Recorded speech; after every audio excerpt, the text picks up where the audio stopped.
خدا کو خوش کرنے کے لیے یہ کام کر رہے ہو نا, اس خدا کو کوئی دھوکہ نہیں دے سکتا. قیامت کے دن آپ کو ان دلائل کا جواب اللہ کے سامنے دینا پڑے گا.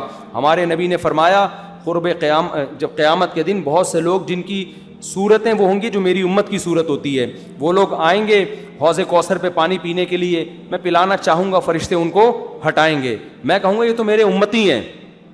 کیوں؟ ان کے گیٹ اپ سے لگ رہا ہوگا. فرشتے کہیں گے نا نا نا نا نا, ان لوگوں نے آپ کے دنیا سے جانے کے بعد آپ کے دین میں نئی نئی چیزیں ایجاد کر لی تھی. تو سالگرہ کا کانسیپٹ گوروں کا ہے, انگریزوں کا ہے, اسلام کا تھوڑی ہے. یہ یوم پیدائش منانا یہ کس کا کانسیپٹ ہے؟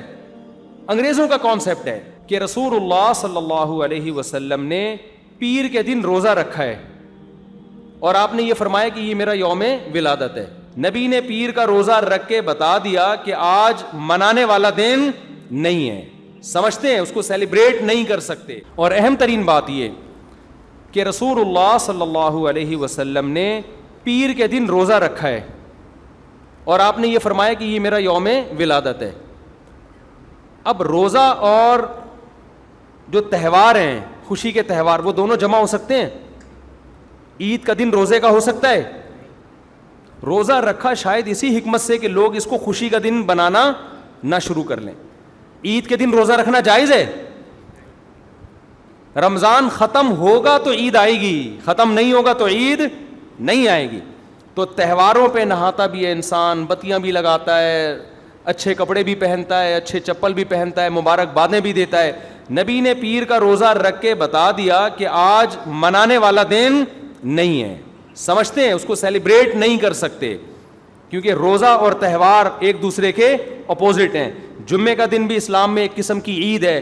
نبی نے جمعے کے دن کے بھی روزے کے ساتھ خاص کرنے سے منع کیا آپ صلی اللہ علیہ وسلم نے, کیونکہ اس میں بھی نہاتے دھوتے, صاف ستھرے کپڑے پہنتے ہیں, 2 رکعتیں پڑھنے, ایک طرح کا یہ بھی خوشی کا دن ہے, بڑا دن ہے.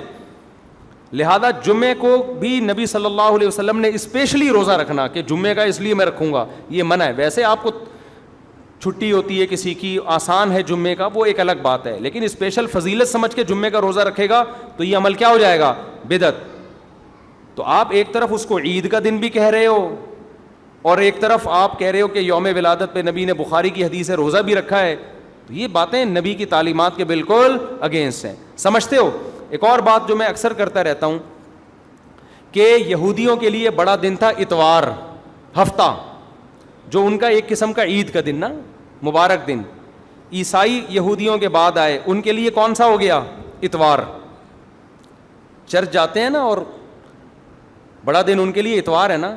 تو ہم عیسائیوں کے بعد آئے تو ہمارے لیے پیر ہونا چاہیے تھا, لیکن اسلام نے پیر نہیں, حالانکہ وہ تو نبی کا یوم ولادت بھی ہے, تو وہ تو بطریق اولا ہونا چاہیے تھا, لیکن اسلام نے کیا کر دیا؟ نا نا نا, اس دن کو اہمیت نہیں دی, نہیں, واپس جمعے کو چلے جاؤ. شاید اس میں یہ حکمت تھی کہ کہیں یوم ولادت کو سیلیبریٹ کرنا نہ شروع کر دیں لوگ, مبارکبادیں دینا نہ شروع کر دیں, منانا نہ شروع کر دیں. تو روزہ تو بالکل تہوار کے اگینسٹ ہے. اور ویسے بھی عید میلاد النبی رات کو منائی جاتی ہے زیادہ. اسلامی تہواروں میں کوئی تہوار بھی رات کو منانے کا نہیں ہے. اسلام میں راتیں عبادتوں کے لیے ہیں, منانے کے لیے نہیں ہے. تہوار ہمیشہ دن میں منائے جاتے ہیں. جمعے کی نماز دن کی روشنی میں ہوتی ہے, مغرب کے بعد ہوتی ہے. ہم جمعہ جو مناتے ہیں دن کی روشنی میں مناتے ہیں نا. عید الفطر کب مناتے ہیں؟ مغرب کے بعد نہا دھو کے تیار ہو کے گلے ملتے ہیں, یہ صبح کے وقت. عید الاضحیٰ کب ہوتی ہے؟ صبح کے وقت. غیر مسلموں کے تہوار رات کو ہوتے ہیں. عیسائیوں کا کرسمس کب ہوتا ہے؟ رات کو. رات کو سارے آپ عیسائی دیکھ لیں گے وہ چمک دھمک کے جا رہے ہوں گے, اور صحیح ہے نا. اسلام میں تہوار دن میں, رات میں نہیں ہے. راتیں سونے کے لیے یا عبادت کرنے کے لیے. لیلۃ القدر یہ تہوار ہے یا عبادت کی رات ہے؟ یہ دن میں ہے یا رات میں؟ بولو. شب برات 15 شعبان یہ عبادت کی رات ہے یا تہوار ہے؟ اس میں اختلاف ہے علماء کا. جمہور عبادت کے قائل ہیں, تو عبادت کی رات ہے تو عبادت کی ہے نا, لیکن وہ دن میں ہے یا رات میں ہے؟ وہ رات میں ہے. تہوار کب ہوتے ہیں؟ دن میں ہوتے ہیں اسلامی. اور عبادت کی راتیں کون سی ہوتی ہیں؟ وہ رات میں ہوتی ہیں. سمجھتے ہو کہ نہیں سمجھتے ہو؟ عیسائیوں کے ہاں, یہودیوں کے ہاں الٹا ہے. ان کے تہوار کب ہوتے ہیں؟ رات کو. رات میں جشن کرتے ہیں. تو آپ عید میلاد النبی میں چراغاں کر رہے ہو رات میں, منا کب رہے ہو؟ رات میں. یہ تو ویسے ہی عید کا جو اسلام نے کانسیپٹ دیا اس کے بالکل اگینسٹ ہے. یہ یہود و نصارہ کا طریقہ ہے رات میں منانا. اور اس میں ایک حکمت بھی ہے, راتوں میں اگر آپ کو تہواروں کی اجازت دے دی جائے نا تو راتوں میں اس طرح کی ایکٹیویٹیز سے گناہ کی طرف جانے کا خطرہ زیادہ ہوتا ہے. تبھی عیسائیوں میں کرسمس میں گڑبڑیں بھی بہت ہوتی ہیں, شرابیں بھی پی جاتی ہیں, بہت کچھ ہوتا ہے. اسلام نے صبح صبح اچھے بچوں کی طرح رات کو جلدی سو جاؤ, صبح صبح نہا دھو کے مسجد آؤ, مصلے آؤ, عید ملو, کھاؤ پیو, موج مستی کرو, پتلی گلی سے نکل جاؤ. تو اس میں موج مستی میں شراب کباب آتا ہی نہیں ہے نا, آئے گا ہی نہیں, کیونکہ وہ تو راتوں کے کام ہے شراب کباب, دن کے کام تھوڑی ہیں. لیکن آپ نے جو عید میلاد النبی کا کانسیپٹ پیش کیا وہ نبی کے عمل کے بھی خلاف. نبی روزہ رکھ رہے ہیں پیر کے دن, اور نبی صلی اللہ علیہ وسلم تہوار منانے کا حکم دے رہے ہیں دن کے وقت میں. آپ نے کہا نہیں رات کو منائیں گے ہم. نبی صلی اللہ علیہ وسلم نے ہمیں کہا کہ لکل قوم عید ولنا عیدان, ہر قوم کے لیے ایک دن عید کا ہوتا ہے, ہمارے لیے 2 دن. آپ نے کیا کر دیے؟ 3 دن. اس حدیث کی بھی آپ نے مخالفت کر دی. اور اسلام میں برتھ ڈے منانا نہیں ہے, سالگرہ منانا نہیں ہے, آپ نے اس کی بھی مخالفت کر دی اسلام کے اس حکم کی. پھر اسلام نے عیسائیوں کے لیے ہفتہ تھا, یہودیوں کے لیے ہفتہ تھا, عیسائیوں کے لیے اتوار تھا. اسلام نے نبی کے یوم ولادت کے بجائے کوئی اور دن مبارک کر دیا. آپ نے اس حدیث کی بھی کیا کی؟ مخالفت کر دی. تو آپ تو مخالفت پر مخالفت کرتے چلے جا رہے ہیں قرآن و سنت کی, نبی کی سیرت کی. پھر نبی کی زندگی میں درجنوں بار ربیع الاول آیا, صحابہ کی زندگی میں, ابو بکر کی زندگی میں, عمر, عثمان, علی رضی اللہ عنہم, اہل بیت کی زندگی میں, تابعین کی زندگی میں کوئی ایک ضعیف روایت بھی نہیں ہے کہ کسی صحابی نے ربیع الاول کی مبارکباد دی ہو یا کوئی عام معمول سے ہٹ کے کوئی کام کیا ہو. ایک چراغ جلایا ہو, ایک موم بتی جلائی ہو, یا کوئی حلوہ پکایا ہو, یا کوئی مٹھائی کھلائی ہو کسی کو, ضعیف روایت بھی نہیں ہے. تو یہ تمام دلائل اس بات کا تقاضا کرتے ہیں کہ جو کچھ ربیع الاول میں ہم اور آپ کر رہے ہیں وہ اسلام کی تعلیمات نہیں ہے, وہ سراسر A to Z کیا ہے؟ بدعت ہے. ویسے بھی اگر یہ اسلامی تہوار ہوتا نا تو خوب سمجھ لو دنیا میں جتنے بھی مذاہب ہیں ان کا 20 مسئلوں میں اختلاف ہوتا ہے, تہواروں میں ان کا اختلاف نہیں ہوتا. عیسائیوں میں جو لبرل عیسائی ہیں نا وہ بھی کرسمس کے موقع پہ کرسمس مناتے ہیں, تہوار پوری قوم مناتی ہے. ہندوؤں کی جو ہولی کا دن ہے وہ پوری قوم کے لیے ہے کہ نہیں ہے؟ 20 فرقے ہوں گے ہندوؤں کے, ہولی میں سب متفق ہیں.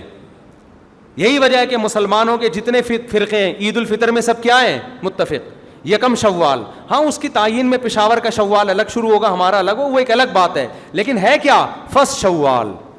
بریلوی کیا, دیوبندی کیا, اہل حدیث کیا, شیعہ کیا, سنی کیا, جتنے فرقے ہیں سب کا اتفاق ہے بھائی تہوار کب ہوگا؟ یکم شوال کو. کیوں؟ تہواروں کے معاملے میں مذہب کنفیوژن نہیں چھوڑتا, کنفیوز نہیں, کیونکہ نبی نے منایا نا تہوار, ساری دنیا نے دیکھا کہ بھائی فرسٹ شوال کو منا رہے ہیں. اور دوسرا تہوار ہے 10 ذی الحجہ کو جو بقرعید ہے. پوری دنیا میں کتنے ہی مسلمانوں کے فرقے ہوں, بقرعید کب منائی جاتی ہے؟ 10 ذی الحجہ. کرسمس کب منائی جاتی ہے؟ 25 دسمبر کو. ہندوؤں کی ہولی کا بھی ایک خاص تاریخ ہے, سکھوں کے جو ایک تہوار ہے اس کا بھی ایک خاص دن ہے, اس میں کوئی اختلاف نہیں ہے. اگر عید میلاد النبی مسلمانوں کی سچی مچی کی عید ہوتی, تہوار ہوتا, اس میں اتنا اختلاف نہ ہوتا. اتنا اختلاف ہے پورے سعودیہ کی ایک گلی میں بھی کوئی ایک بتی بھی نظر نہیں آئے گی آپ کو. ایسا ہے کہ نہیں ہے؟ پاکستان میں گھر گھر سجے ہوئے ہیں, پورے مکہ مدینہ میں, ریاض میں, جدہ میں کہیں بھی ایک بتی بھی نظر نہیں آئے گی, ایک چراغ بھی نظر نہیں آئے گا. یہ کیسا تہوار ہے؟ پورے عرب دنیا میں کہیں بھی نہیں منایا جا رہا, انڈیا پاکستان میں دھوم دھام سے منایا جا رہا ہے. یہ خود اس کی علامت ہے, اتنا بڑا اختلاف ہونا کہ یہ تہوار نہیں ہو سکتا. پھر پاکستان میں بھی کھارا در میں منایا جا رہا ہے, ڈیفنس میں نہیں منایا جا رہا. کراچی میں کم منایا جا رہا ہے, چھانگا مانگا میں, چیچا وطنی میں زیادہ منایا جا رہا ہے. معذرت کے ساتھ, چیچا وطنی میں نہیں, یا کسی اور علاقے میں, سمجھ رہے ہو. پھر جو پسماندہ علاقے ہیں ان میں زیادہ منایا جا رہا ہے, پڑھے لکھے علاقوں میں کم منایا جا رہا ہے. پھر جن علاقوں میں منایا جا رہا ہے ان میں بھی پورا نہیں منایا جا رہا. جیسے ہمارے علاقے میں اگر ناظم آباد میں منایا جا رہا ہے, ایک گلی میں منایا جا رہا ہے, دوسری گلی میں پتہ ہی نہیں. پھر جس گلی میں منایا جا رہا ہے اس گھر میں منایا جا رہا ہے, پڑوسی کے گھر میں نہیں منایا جا رہا. تو یہ اس کی علامت ہے بھائی یہ تہوار اگر ہوتا تو ساری دنیا کے مسلمان اس پر متفق ہوتے. کھوپڑی شریف میں بات آ رہی ہے کہ نہیں آ رہی ہے؟ تو اس لیے یہ اتنے بات اس کے غلط ہونے کے دلائل ہیں نا اس کو عید میلاد النبی کو منانے کے, کہ بہت ہی کوئی ضدی اور ہٹ دھرم ہوگا تو کہے گا کہ یہ منانا چاہیے ان دلائل سننے کے بعد. اور دیکھو مجھ پہ آپ نیگیٹو کمنٹس کر سکتے ہو, مجھے آپ کہہ سکتے ہو میرا یہ کلپ مارکیٹ میں جائے گا نا تو یہ دیوبندی, یہ وہابڑے, اور یہ ان کو کیا پتہ, ان کو نبی سے محبت نہیں ہے. لیکن خدا کی قسم آپ جس خدا کو خوش کرنے کے لیے یہ کام کر رہے ہو نا, اس خدا کو کوئی دھوکہ نہیں دے سکتا. قیامت کے دن آپ کو ان دلائل کا جواب اللہ کے سامنے دینا پڑے گا.